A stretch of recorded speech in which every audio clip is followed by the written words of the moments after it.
After the previous video I did where I talked about how I would make my perfect zombie game and all the features and stuff I'd want to incorporate in it, I thought, hey, why not make another video on the topic of what's actually missing from zombie games and break it down. Because personally, I feel like when I play a zombie game, no matter what genre, action, survival, horror, adventure, decision based, I always feel like there's one aspect missing that can really tie the whole experience together and make it feel more satisfying or fulfilling.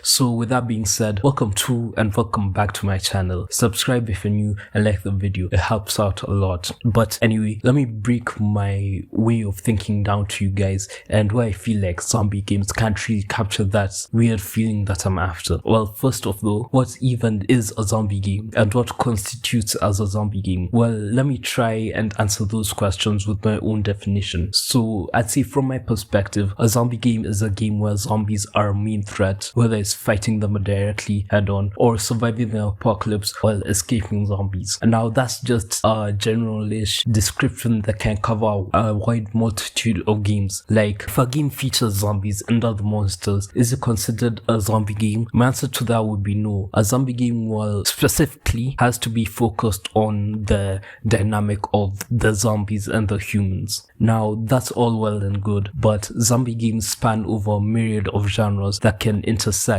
So I want to break down the different types out there before I really get into the meat and potatoes of this video.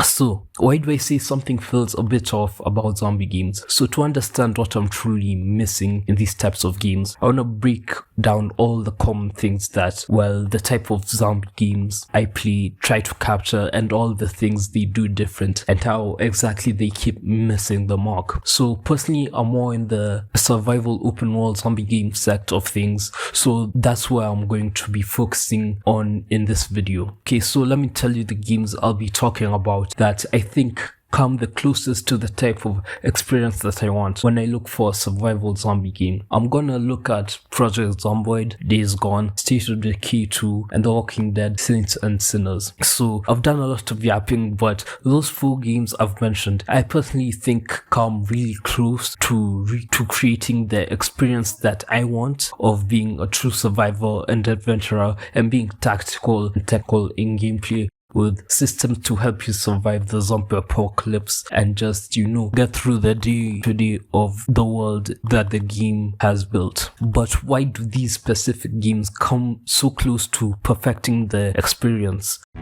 Well, let's look at Project Zomboid first. Project Zomboid is a grounded, gritty, miserable, realistic-ish zombie survival game, and I love it. It's an isometric-ish game and has a unique graphics style that they went with that are anything from realistic, yet it's one of the best at simulating an actual realistic apocalypse. At the start of all your Zomboid runs with new characters, the game starts with a black screen with the words "This is how you died" written on it, already showing that no matter how long or short you survive this, you are going to die. Now, there is no endgame in Zomboid, and it should stay like that for this game only. The goal is basic: survive for as long as you can. And I think out of the other 3 games I mentioned, that's partially why it stands out more. There is no main active story or quest or side missions that you need to do to keep progressing in the game. It's just purely surviving. You choose what's important for you to do and how to do it and how it will help you survive longer. The other reason why Project Zomboid stands out from the other 3 games is the details in the game. Well, maybe not visual details. People can make videos about like talking about 50 hidden details you didn't see in insert map of game name here, but details in the sense of its gameplay, its mechanics and system that help you survive, from patching yourself up, eating, farming, fishing, hunting, looting, using guns. Its whole world really. It's a very in-depth in its systems and mechanics and sets a new level for these types of games and what should be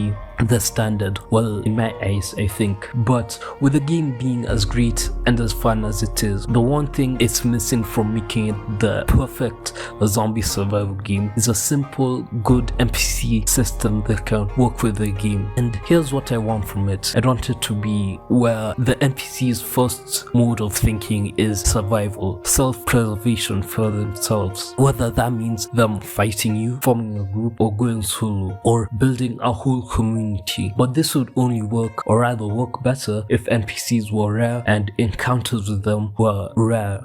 So you could see that other people are surviving. You could see remnants that past people were here, just to kind of make the world feel more lived in, more alive. I want a slim chance to run into an NPC and an even rarer chance of pairing up with them to survive. And adding to that, I'd also make loot and resources more rare. And this is all loot and all resources. Make it scarce and way more difficult to survive, even if it's on just the default settings, the default sliders of the game. And you know, that can really show that everything's actually being ransacked and people actually out here looting, going through houses. You can see that all these kind of visual stories being told from just the environment. So that's what I think is missing from Zomboid in order to make it a perfect, definitive zombie survival game. But now let's take a look at Days Gone.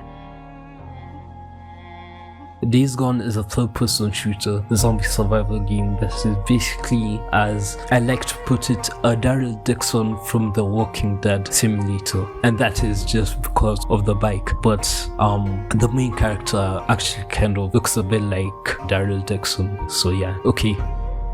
So first of all, what I want to say about this game is that the graphics are amazing. It's a stunning game and great to look at. I feel it's a good game that didn't really get the love it deserved when it first came out, but now it's getting the love that it really needs. And the reason for that would be how kind of immersive it is. Maybe that's just because of the graphics or the perspective, but it feels really immersive. Now, it's not in depth with systems for various things like Zomboid, but it is immersive in another way, and that way is in the gameplay, the world, and NPCs and zombies.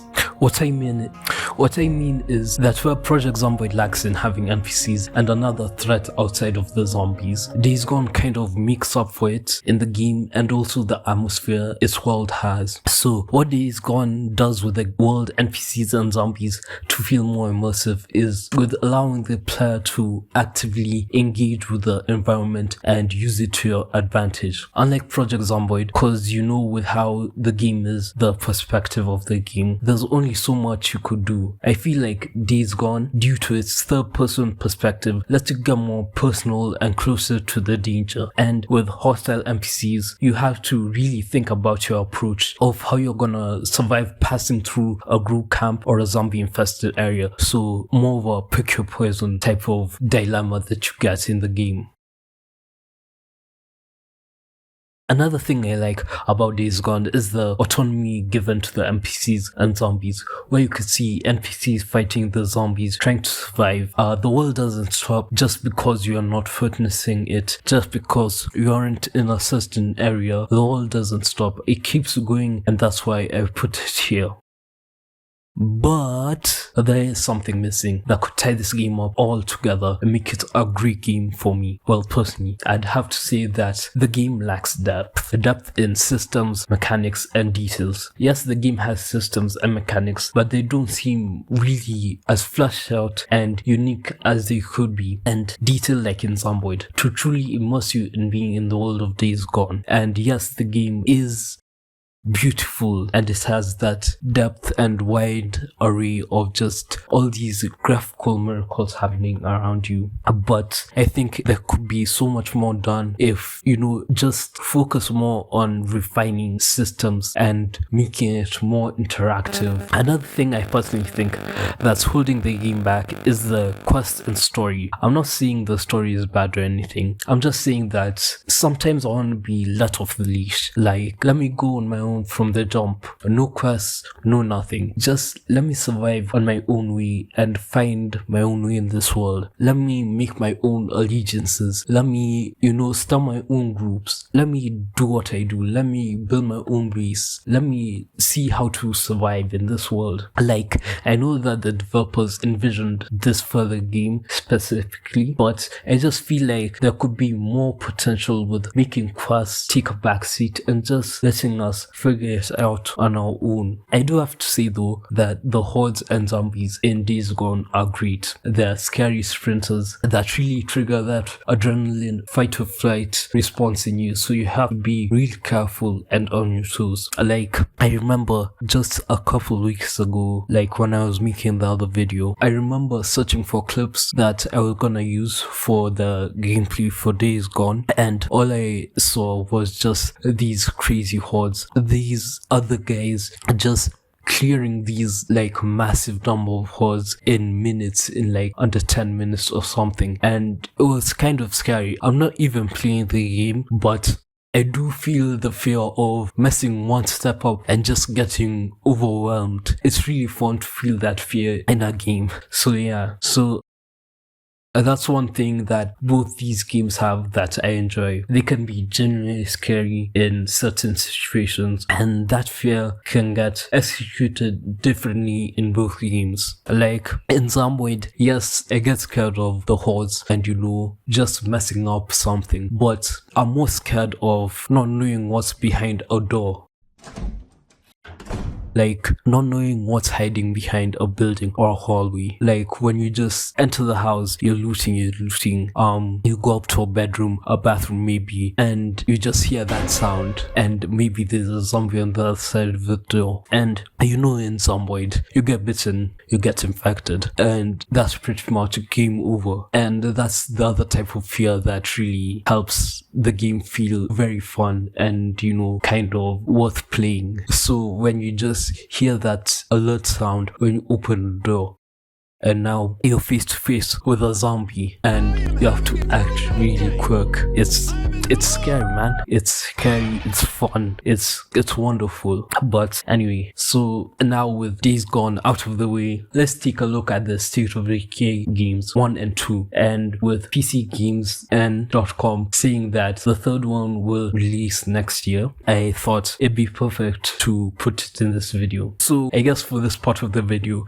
I can hopefully come back to this in a year and see if State of Decay 3 has improved on the flaws from the first and second game, and hopefully become a good zombie survival game and reach the potential that it had when it first came out. So, with everything I've said about the other two games and why they feel that, you'd think that State of Decay, the first one at least, seems like a perfect game for me if you know the series. Whilst the game does place an emphasis on the leadership aspect of surviving in the apocalypse, managing resources, building a community, group trust and morale, it still doesn't feel like it's quite there where it needs to be, the all-round zombie survival game that people catch when they think of the genre.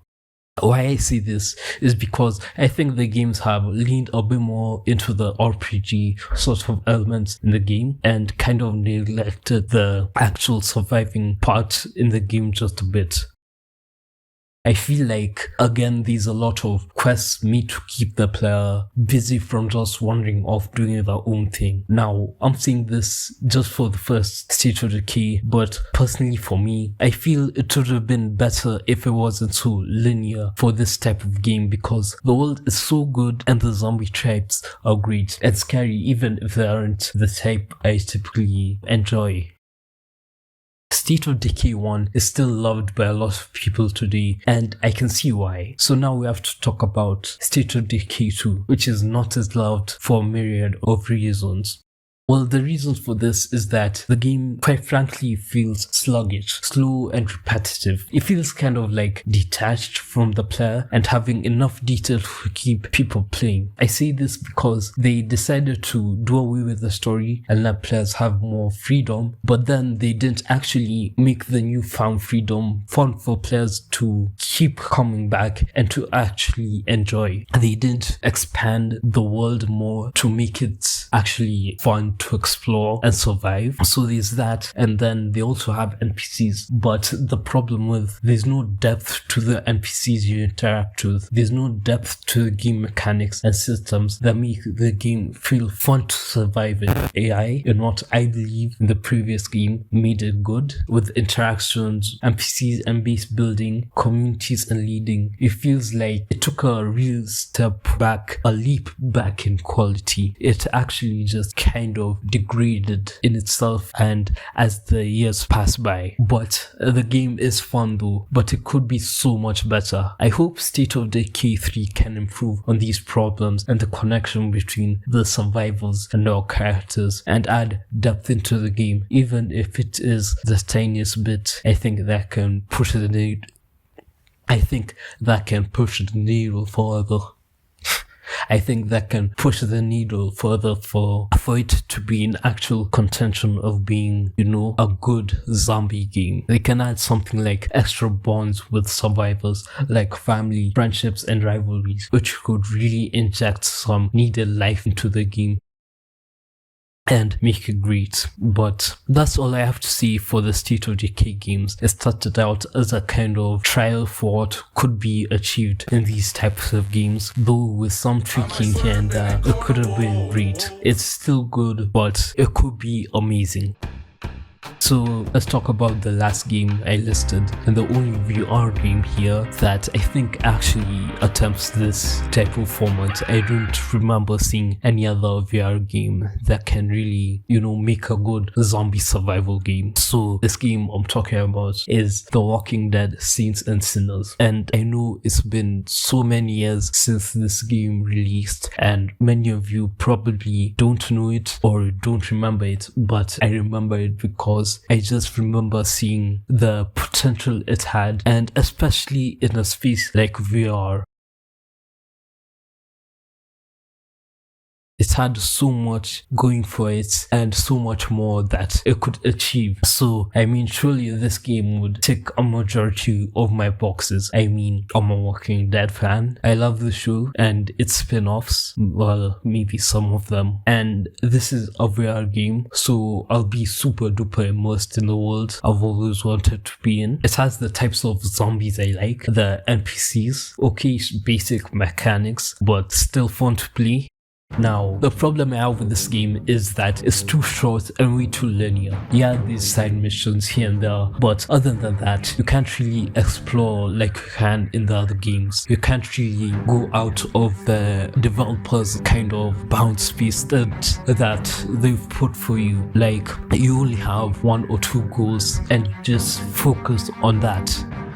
You can't really do anything more than that. Well, not at least from what I've seen. So it really feels like constraining and constricting. It feels like you're trapped in a box, but it's a fun box, like a kid in a box imagining it's a racing car. It's that type of fun when this game could be so much better. Maybe because it's a VR game, but I'd have loved to be allowed to explore the game's world more because it's just really good. Though the game does do something unique, which is another reason I enjoy it. One thing I noticed when I was watching Bandit play this game like a couple days ago is that when he met an NPC while doing the story, he killed her before she could say anything, and what she was actually gonna do was give him a side quest. So what I'm getting at is the game gave us this sort of choice without explicitly stating it to the player and not giving any direction on it or stopping you through your playthrough or respawning the NPC so you could try again. I feel like that added a lot of depth to the game that I wish was expanded upon more, and that the devs could have made the game longer and bigger for these types of things to happen, for these random events to occur. So it feels like a really good concept that could could have been expanded on more. It was fun, it was unique and dynamic, and really made me feel like, damn, I just killed this woman trying to save her friend or something, and now if I pass by the same